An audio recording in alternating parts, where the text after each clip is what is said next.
Every week, Hillsdale College President Larry P. Arnn joins Hugh Hewitt to discuss great books, great men, and great ideas. This is the Hillsdale Dialogues, part of the Hillsdale College Podcast Network. More episodes at podcast.hillsdale.edu or wherever you find your audio.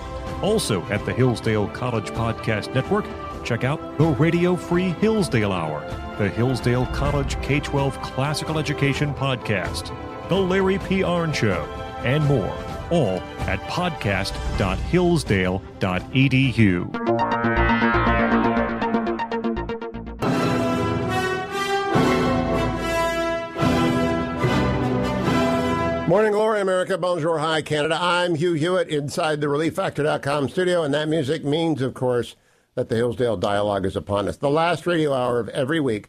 This is the penultimate week, and for you Steeler fans, that means second to last week, that Dr. Larry Arnn, president of Hillsdale College, and I talk about this book, The World Crisis. We are now in Volume 4, The Aftermath, 1918 to 1928. Dr. Arnn, the war ended last week, but the armistice is upon us. Could you read the opening chapter, the paragraph I pointed you to, because I just think it's hard to believe. Yeah. So on the night of the armistice, I dined with Prime Minister, that was David Lloyd George, at Downing Street.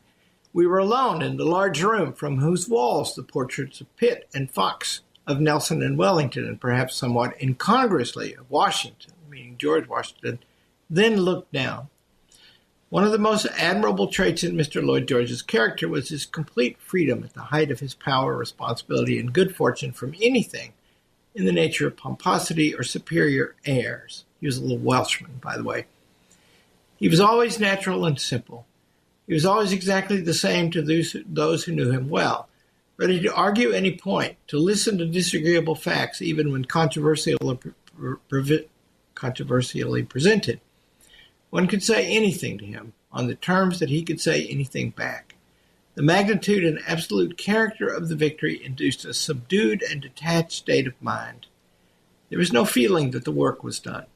On the contrary, the realization was strong upon him that a new and perhaps more difficult phase of effort was before him. My own mood was divided between anxiety for the future and desire to help the fallen foe. Stop right there. That's so Churchill. And it's also very Lincoln, right? Equanimity towards the vanquished foe. Yeah. Churchill was without rancor in his life, almost to every single instance. And here, and we'll see later that everybody was full of rancor. Everybody wanted to hang the Kaiser and take the bank accounts of every German, search their pockets, was the claim. And Churchill, on the night of the victory, how do we help them, he thought. It's also remarkable that the man who would win the Second World War is sitting down with the man who led Great Britain in the First War. This is about Churchill's book, but it's not about Churchill. It's about the war. And David Lloyd George gets summoned. And I really haven't read a good bio of David Lloyd George. I don't know much about him, other than, as you said, a little Welshman who thought when World War II opened up, and he must have been 90 years old, he should be prime minister again. He had that kind of confidence, but he also did not have that kind of stamina to do that. How is it, if someone wrote this in a play, if you have a playwriting class at Hillsdale, you could have those two characters, and this could be a play. Their dinner together on the night of the armistice. It's 11/11/1918. And the war had been over since the 11th. Yeah, since you want to dramatize that, there's a great play to be written. And I'll tell you something later. As you point out, Churchill mucked around with bringing Lloyd George back into the government as a very old man. And the reason he did that is most interesting. Lloyd George had been in the 30s an appeaser. He resisted the confrontation of Germany and even the rearmament. And Lloyd George Churchill thought, might be more acceptable to the Germans if they took Britain than Oswald Mosley, a British Nazi imprisoned during the war, I should tell you that Martin Gilbert met on a train Oswald Mosley, Martin Gilbert, a Jew, one time, and had a charming conversation with him. But Churchill had the thought in his mind that if Lloyd George was in the government, maybe an occupying army would pick him, and he knew Lloyd George to be a genuine British patriot, although they had differed in the 30s. So if they were looking for a Vichy government, a Marshal Pétain, that sort of thing? Well, Churchill would later encourage the British to fight. You can take one with you. He was going to give a speech called that. He never gave it. And so fight to the end, and then he's thinking one step beyond that, too. So last week we mentioned in passing the French leader, Clemenceau. We're talking about Lloyd George here, but the third of the Allied leaders, and there are other allies, of course, but the third great one is Woodrow Wilson. I do not like Wilson. I'm not going to speak for you.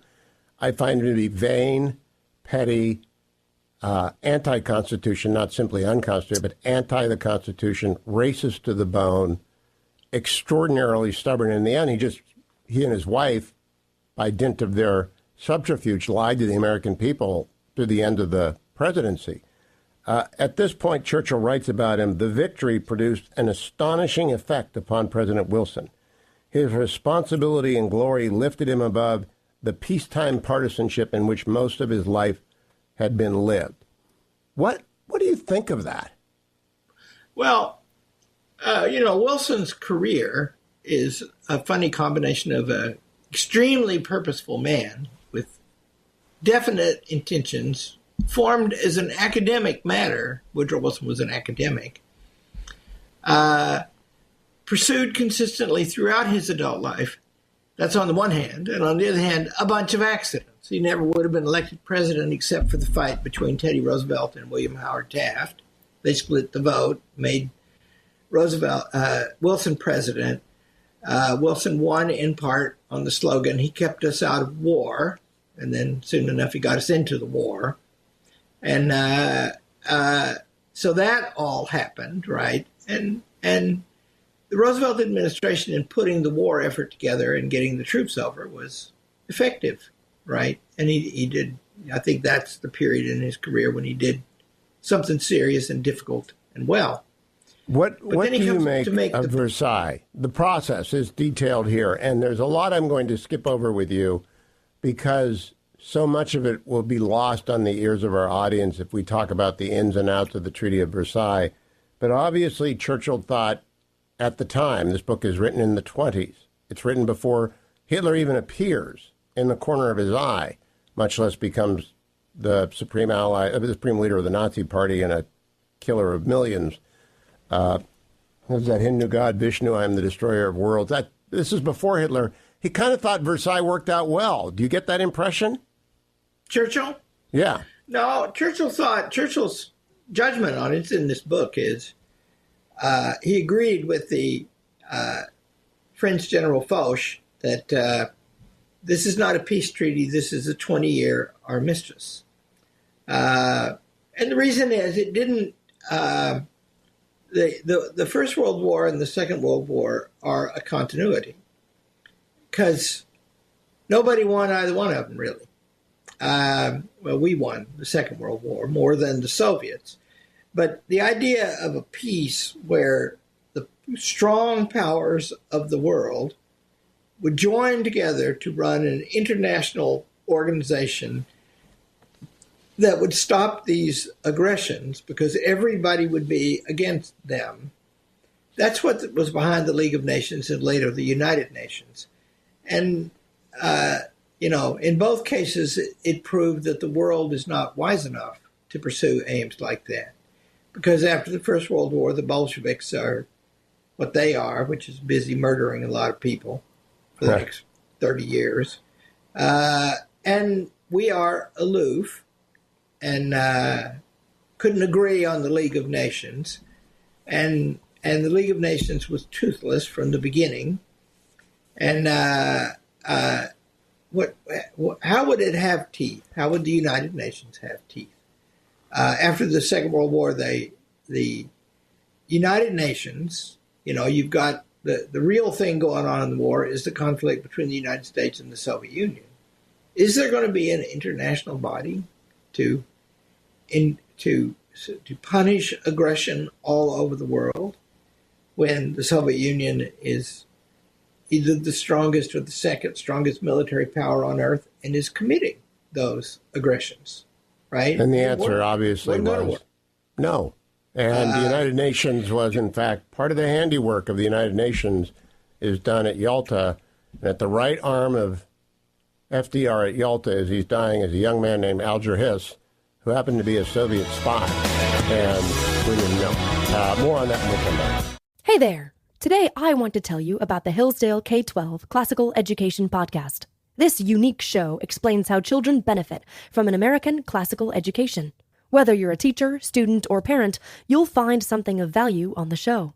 You'll hear from teachers and administrators from schools around the country, as well as Hillsdale professors and friends who are leading the effort to revive the American tradition of K-12 education. When you listen, you'll learn all about classical education, what it is, how to teach it, and why it matters today. And there are dozens of back episodes on specific topics, like teaching Singapore math, reading great books, and even understanding how athletics is critical to a child's development. Listen every Monday on podcast.hillsdale.edu. That's podcast.hillsdale.edu or wherever you find your audio.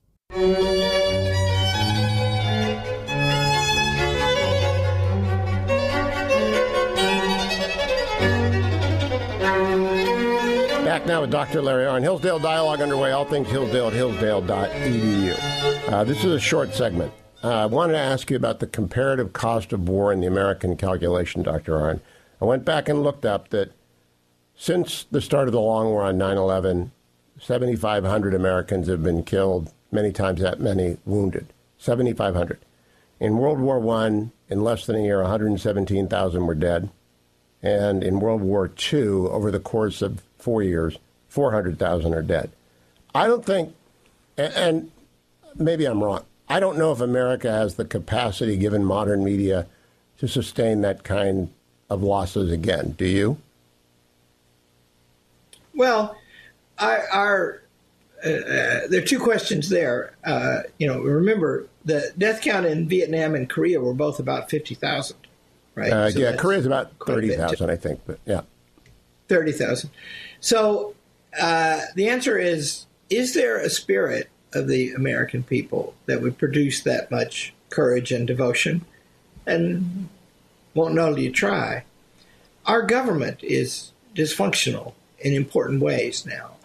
And so it functioned well. Remember, the American government is, the federal government, the national government, is built around the requirement of national defense. And that was the big expenditure for most of American history. Not anymore. Now it's a small part, relatively small. It's the biggest of the small parts. And the government was organized. You know, there are 4 cabinet offices in the original Constitution, and one of them is war, later termed defense. And the others are all things that only the federal government does. State, Treasury. Print money, Treasury. What's the fourth? Secretary of State and Attorney General, I think. Attorney General, so federal law, right? So those are the 4. And in the Article 1, Section 8, there are 17 grants of power, if I remember the number correctly, to the Congress to make laws on subject matters, and 9 of them are about national defense. Most of the rest are about a national system of commerce moving freely across state lines. So weights and measures, money, bankruptcies, no tariffs between states. Yeah, copyright, patents. And then the federal government controlling the territory in the states where it operates, post offices mostly. So that's the powers of the federal government. And that meant that we were very focused on defense at the federal level, which is the justification for making the federal government stronger. The other part being this national system of commerce. So now what we do is everything. I keep in my office this little book, Dr. Arnn, which is called to provide and maintain a Navy by Dr. Henry Hendricks. Captain Hendricks was an aviator, got his PhD, and expounds on the fact that among those 17 powers is to provide and maintain a Navy, because we are a naval power. Yeah. I don't think we've actually done that effectively. We've got a bunch of very great ships and wonderful submarines, but... Yeah, and we're falling behind the Chinese rapidly now. We're behind, and we're rapidly falling further behind. And the main thing is when I say dysfunctional, it's not just that the weight of effort in the federal government is in other places now. Look, we've got a Federal Reserve that to it we attribute the prosperity or lack of it of the nation. But what about people working? Does that have something to do with it? Because the old idea was we all get to work. Everybody's got to work. And everybody gets to keep a lot of what they earn, right? And that American system is at the heart of the political system. Now it's all managed, right? And they're going to run for office. They're going to say, I'm going to make the economy go, right? Joe Biden is, the Biden economy, he likes to call it. Doesn't seem all that good to me, but never mind. Would we do that? Would we do that well again? Well, it's not so much what we do as it used to be. And when we come back, we're going to talk about the transformation that followed this armistice and whether or not that's in fact what we see unfolding before us. Don't go anywhere except to hillsdale.edu. All things Hillsdale are at hillsdale.edu. And all of the Hillsdale Dialogues, every one of them, Hugh4Hillsdale.com. If you go and listen to last week's with Matthew Spalding about the debate, boy, did we nail it. Hugh4Hillsdale.com. I'll be right back with Dr. Arnn next on the Hugh Hewitt Show.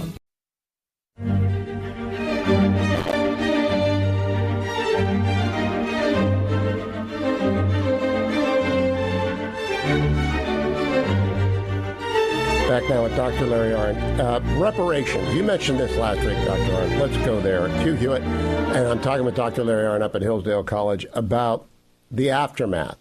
And Churchill saw the danger of hanging the Kaiser and of crippling Germany. What did he see as the danger in that? Well,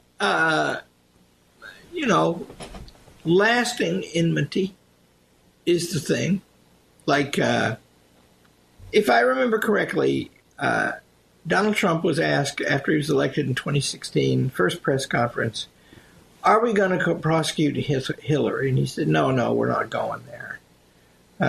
Wonder how well he knew that he was going to be prosecuted. But if you're doing that, then it raises the stakes of politics in a very big way and makes them bitter. And, the other thing is Churchill thought the Kaiser was only responsible for that in a general way because his mistake was that he seemed to exercise more authority than he felt like he actually had because he didn't think he could resist the generals in 1914. That's the time when he could have stopped all this. And so to locate the difficulty there, hang the Kaiser is what they wanted to do. And Churchill begrudgingly admitted that maybe he has to be prosecuted, brought before a jury or a trial, but he didn't want to. And the people were demanding it, right? We need a villain here. And there was a villain. It was Germany, and he was the representative of Germany. But Churchill's immediate thought, we talked about it last time, was that, or this time, his immediate thought was, let's go help those people, right? We're going to have their army has quit on them. They're not a danger right now. So we should do some magnanimous things for them. And especially if you have such a complete and costly victory. Because the Germans, unconditional surrender, right, as in the Second World War, too. Their army was melting away. Churchill details it. They were just getting up and leaving. Marching, walking back to Germany. They finally saw, a lot of things going on in America today. I hope and pray that the American people will see soon. I see signs that they are seeing. This doesn't work. We have to stop this, right? Open border is not a good idea, for example, the prime example. Not prosecuting criminals does not work. Another prime example. Yeah, that's right. Just let them go. And then they tell them not to do it again. Do we even tell them that? I don't think so. So I think the German army, they got fired up for the last time, and they launched the great assault, and they saw this doesn't work.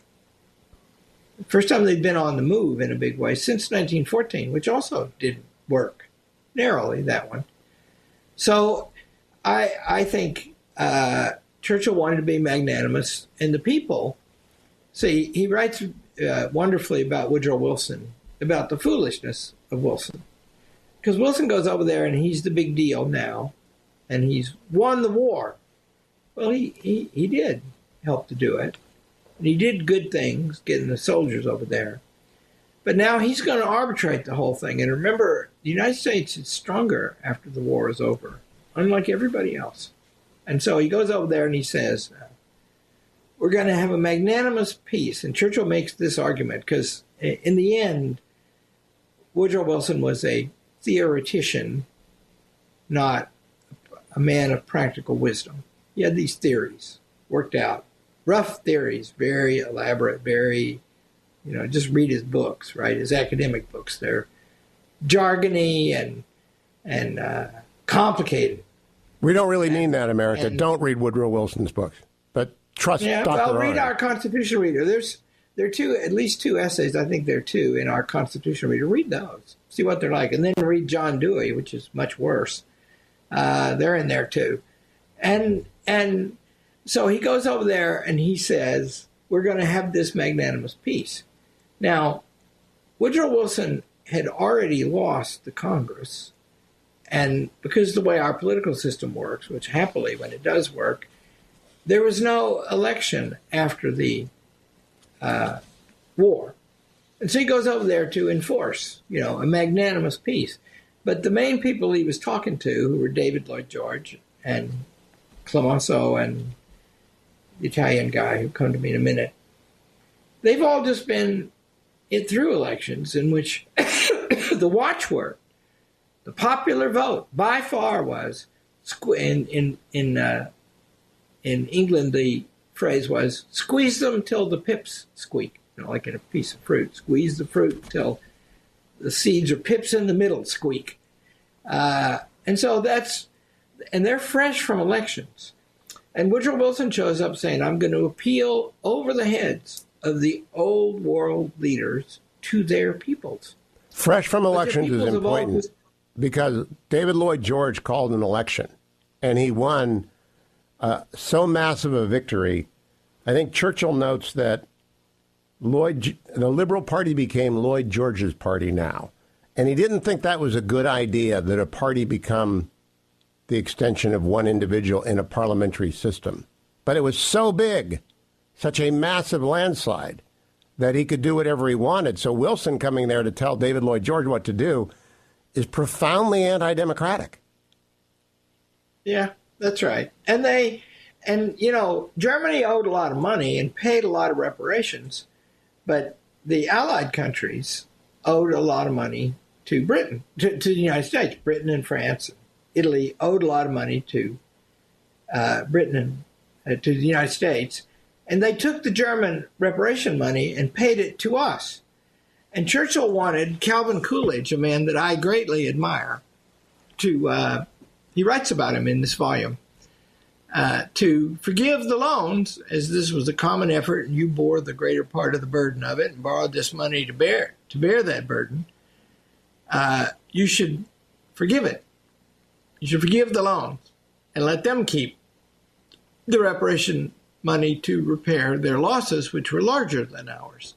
And Churchill quotes Coolidge. You can just hear Calvin Coolidge saying that. They hired the money, didn't they? Yep. So Churchill calls that the laconic response. And I think I like the... I think Churchill is probably right about that, but I love the spirit of that. And well, the whole idea, the difference between America and Great Britain is we've never had debtor prisons. We've always had bankruptcy. Discharge your debt. You don't go to jail. Yeah. And what that allows is capital to renew and people to move freely, free of mistakes that they have made. I want to make sure we talk in this program. We'll come back to Wilson and everyone next week in our last episode on the world crisis. But he becomes the Minister of War after this election. And he's offered the Admiralty in war, and he'd rather have Admiralty, but David Lloyd George gave him war, which, of course, is the biggest headache because they got millions of people over there in Germany, all of whom want to come home. And I did not realize until I read this, they had mutinies, too. I knew about the Russian sailors mutinying and starting the revolution in Russia. I knew about that. I knew that the German soldiers mutinied, but I did not realize that the Brits wanted to come home. And so Churchill on page 27 of volume 4 says, he lays out, and he puts the whole memo in here, forthwith the following policy. I propounded forthwith the following policy. I love that. Soldiers, as a general rule, will only be released from the front in accordance with the length of their service and age. Secondly, the pay of the Army must be immediately increased, et cetera, et cetera. Thirdly, we need 80,000 new people to come over to do what is being done, keep the peace and protect our shores. He's looking for a just system, Dr. Arnn. A couple of weeks ago, I talked to Daniel, and the professor will be back with you talking about Plato later. But that's what, maybe because I was also reading The Republic at the same time, Churchill was trying to come up with a just system to demobilize. Do you think he hit it? Yeah, and remember, that's something different than what justice is different from what somebody wants in their own interest. It doesn't mean that their final conclusion is just do my interest or I'm unhappy. It's that you have to do something that is the best thing for everybody concerned, and then people will agree to that better than other things because it's right. And so he tried to come, and so Britain is broke, much more broke after the Second World War because they spent everything. They had borrowed against everything they owned. But he increased their pay immediately to a good level of pay for a peacetime job. Because the ones that had to stay longer, and we're talking about months here, not years, well, the ones who get home early get the first jobs. And they're all thinking that. I was about to tell you that. My father was in the occupation army of Japan, and they wanted to go home, but someone had to occupy Japan, and he was the youngest member of his family. His brothers got to go home, but he had to stay. And you know what? It was just. Yeah, that's right. That's right. And that's hard duty, right? It is hard duty. Let me give you an easy duty. Stay right there, Dr. Arnn. It is hard duty. Go over to hillsdale.edu. The hard duty is signing up for Imprimis, and then it just operates on its own volition. If you go to hillsdale.edu, the monthly speech digest from Hillsdale is free, as are all the video courses, as are all of the Hillsdale Dialogues. All of the former at hillsdale.edu, all of the dialogues, including last week's, where Matt Spalding and I talked about what you would see on Thursday night's debate, and we got it right. We nailed it. Hugh for Hillsdale.com. Hugh for Hillsdale.com. Don't miss that. Hillsdale College is a small, Christian, classical liberal arts college that operates independently of government funding, and we want you or your son or daughter to apply. At Hillsdale, students grow in heart and mind by studying timeless truths in a supportive community dedicated to the highest things. Hillsdale College costs significantly less than other nationally ranked private liberal arts colleges and receives regular recognition as a best value, and nearly all students receive financial aid. Our robust core curriculum, vibrant student life, and 8-to-1 student-to-faculty ratio make for an education like no other. For more information or to fill out an application, visit hillsdale.edu/info. That's hillsdale.edu/info.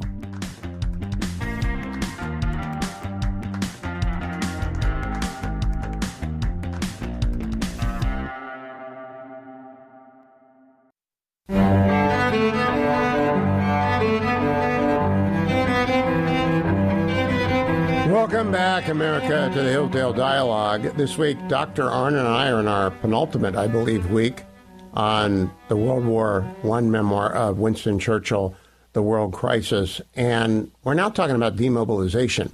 Churchill got back into the government, and he got sent to the Ministry of War after he'd been at the Ministry of Munitions. He was obliged to do all this stuff. It's no wonder he was a great prime minister when the Second War came, because during the First World War, he learned everything about everything at the Admiralty, about how the cabinet works, about how great prime ministers distinguish themselves from not great prime ministers. You can hear all of these previous Hillsdale dialogues on the Churchill memoir over at hughforhillsdale.com. You can find everything out for Hillsdale at hillsdale.edu. They also have a special Churchill site there if you go to hillsdale.edu with commentary on pretty much everything that we have covered over these past weeks. Let's get back to the plan about demobilization, Dr. Arnn, because he had millions of boys he had to bring home to Great Britain. And so his plan, if you think about it, was the ones who suffered the most come home the first. Yes. And there are special needs cases where, somebody's a rocket scientist and we got to make a rocket. Let a few of them come back. But the ones who suffered the most come home first. And then second, the ones who have to stay longer, they should be the ones who just got conscripted, who haven't been in the fighting. And they tend to be young. They all are, in fact, the way the conscription worked, they were young. And so they should have to go over now. And their cost will be they missed the first wave of the transition to peace, but they didn't have to fight in the trenches. And so but they were also pretty excited, he says. They were happy to go. They didn't want to not be. They didn't want to be the guys who didn't fight the war. That's right. That's right. And Men in Bed in England and the great soliloquy in Henry V will rue the day they were not here with us on Crispin's Day. So they got a chance to serve, and Churchill was just remember he was. And see, all of this demobilization, they call it demob in Britain, all this stuff is happening while there's an opportunity and real fighting in the Soviet Union after the war, and a chance to destroy Bolshevism early, right? And Churchill was very ardent for that. He wanted to strangle them in their crib, he said. On the other hand, he knew these guys got to come home. And in these representative countries, right, it's one thing in France if Napoleon's going to keep the war going. It's another thing in a free country, in a representative government, when you've marshaled everybody up to fight the worst war in history against a particular enemy. And after they've done that and beat the enemy, then you announce you're going to go farther. New problem now, new plan now, new war now. And that's like General Patton, who made statements that maybe we ought to go after the Soviets after we beat the Germans. But cooler heads knew that's not what those guys are over there for. Churchill writes, I want your comment on this to conclude this penultimate program. On page 31 of the fourth volume, here in Britain, we know our own people well. Millions of men and women have been accustomed for generations to take an active part in politics and have felt in their sphere and station they were constantly deciding and guiding the policy of their country. The political parties with all their organizations, associations, leagues, and clubs afforded effective vehicles of popular expression. Moreover, the Constitution had itself grown up as the most thorough and practical mechanism yet devised in the modern world for bringing the force of public opinion to bear upon the conduct of affairs. That was true then. That's why they had to bring them. Do you think it's true about us now? I fear not. Yeah, no, I mean, I do believe that it's an organized attempt to control elections through mechanisms like absentee ballots and, not counting very carefully, all in the name of the people, of course. You have to remember the Soviet Revolution. The Soviet Union was founded in claims about taking care of the people, and they then proceeded to kill 30 million of them. And the point is this thing, you have to ask them, right? In the end, you can't do anything to them unless they say so. That's the situation that I'm in at Hillsdale College. I'm a very strong college president. There's nobody at Hillsdale College who can't get a job or go study somewhere else, right? And so it matters so very much what they think. And one must attend to that all the time, right? It matters a lot what I think, but what I think is made up out of some knowledge, much as I can get of what they think, and the ultimate purposes of the college. On that note, I'm going to say goodbye, and next week, next week we will conclude, but between then and now, Dr. Arnn and I will be talking in the replay on July 4th of our conversation in which we borrow from the late, great Dr. Harry Jaffa about the Declaration of Independence. Don't miss that. But next week we are going to finish our long march through the longest war. Oh, what a war. It leaves you exhausted reading the books. I didn't have to fight one day in a trench. I still can't believe it went on this long. It cost that much and in lives and treasure. We'll also finally figure out in a couple of weeks whether or not the Tories are anywhere close to being as destroyed as they were by David Lloyd George's election we just talked about. Don't go anywhere. Stay tuned here, but I'll be back next week with Dr. Arnn for the last edition of The World Crisis.